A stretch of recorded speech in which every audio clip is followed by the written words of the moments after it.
Hey friends, welcome to the Leadership Collaborative YouTube channel or the Glow Getters podcast, depending on where you're listening. Maybe you're checking this out on Instagram. Welcome and hello. So today is day 4 of a 5-day series on the leader mindset. And so we've talked about being intentional, and we've talked about reflection, and we've talked about discernment, some really good stuff. Today we're going to talk about being a visionary and looking ahead. So if you haven't checked out those videos, they're on the same platform that you're watching right now. So go back and watch those first, check out this one, and stay tuned for tomorrow for day 5. But today we're going to talk about being a visionary and looking ahead. So my first thing is, it's actually something that came up this week. I was talking to one of the executives on my team, and he was saying how I needed to be patient as I move things forward slowly and not lose sight of the big picture.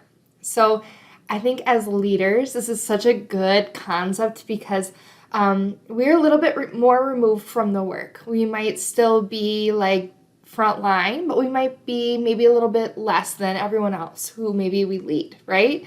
So we are a little bit zoomed out.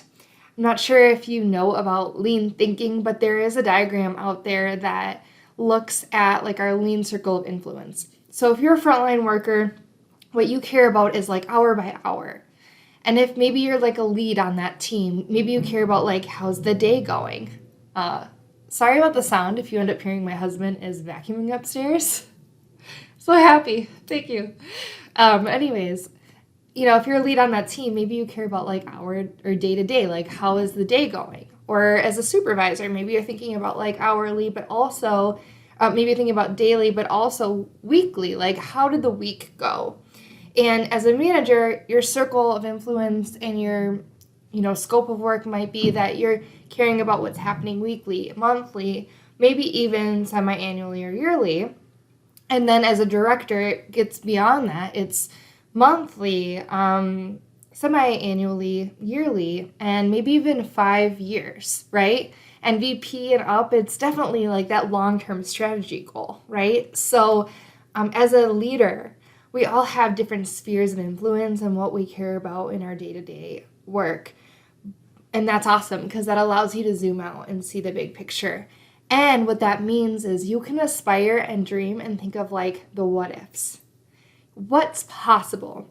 If we had no barriers to resources, what would we do? What do we want to do? And play catchball with each other and go back and forth on what could it look like. And you can dream up some really amazing things and then go to your frontline leaders or workers and say like, what do you guys think about this? And they're going to also give you feedback. Hey, can you guys imagine something where we could make this possible? So that's what I love about leadership. But also, I think it's really easy to get really far ahead of your team. And then your team's back here just like doggy paddling, like, help, I'm barely staying above water. So I had this really cool like kind of intimate, like one-to-one discussion with one of my previous bosses. And she kind of shared some vulnerability with me. And she was like, not one time, but when she was sort of in the role I was currently in, she was way over here and her team was way over here. And as I'm saying that, the leader is far ahead and the team is behind. And she was like sprinting and the team was like doggy paddling. And she's like, okay, one really nice reflection that we can all do as leaders is, where is my team? What do they need right now? And also, let's not forget the big picture. So you might need to have patience because small incremental changes will compound over time and you will get to where your ultimate goal. But it could take time. And let me be really realistic with you.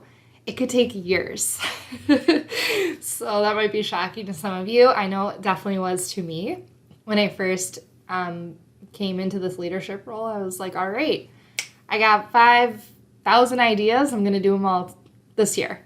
And of course, that's not realistic.